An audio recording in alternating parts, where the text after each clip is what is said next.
Next up is wind relieving pose. I found this boulder here. I'm gonna use it as my spot to, do wind relieving with you. So with your arms down at your sides, keeping your left leg straight, bend your right knee up and grab a hold of that area between your knee and your shin. I like to call it your schnee. So you're pulling into your schnee, pulling and compressing into your right hip, trying to get your right shoulder down into your right knee into your right shoulder, excuse me. I was thinking about how amazing that bird sounded. It totally distracted me. Love this. So you're pulling your knee into your shoulder. Keep your left shoulder down, so keeping your back flat on the ground. If you start lifting your left shoulder up off of your mat, then maybe don't pull your knee in so close. And as you're doing this, if you also want to take it further, go ahead and engage your left leg, press out through your left heel, toes towards your face, and flex through your shin. So you're even straightening your left leg out more. And just breathing into that compression on your right side. This is great for your ascending, your descending colon. This pose is great for your intestines, your organs. I mean, how often do you get to press into all that kind of stuff? Take one more inhale breath here and release. Extend your right leg out. All right, now keeping your right leg down, bring your left knee up. So bringing your left knee in towards your left shoulder and then pulling on your left knee. Right there again, pull on your schnee. And if you want to take it a little further, you can bring your knee out a little bit as you pull it into your shoulder. But just find where you're feeling sensation. I know in a lot of these other classes, they talk about it being pain. And I understand, I know it's pain. It's painful. You're putting muscles in ways that they don't usually go.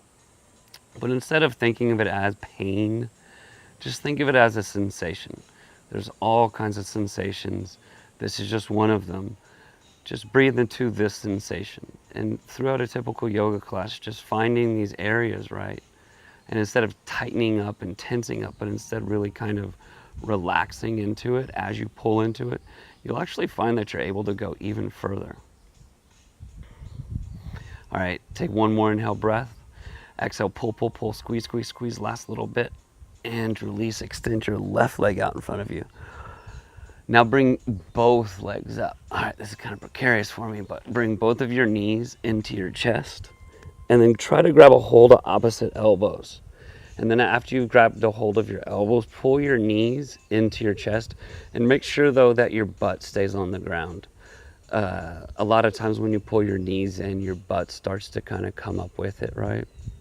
Well, to combat that, just press your tailbone down, and then over time, your knees will get closer and closer to your mat. Closer to your mat, but closer to your body too. And just squeezing all this out, like I said before, this is great for your intestines and all your liver and all that stuff. It's great for your guts. I mean, you need to take time. That's why they call this wind relieving pose. So if you've actually pooted here, well, that's quite okay. You just let that out of your body. Good job. Yoga at its finest. Letting it go. Breathe in through your nose. Breathe back out through your nose. How about one more breath together? Inhale breath. Exhale, pull, pull, pull, pull, pull, pull, pull. And release. Extend your legs out in front of you. And feel the blood now rush back into your toes. And then just resting as we move on to the next pose.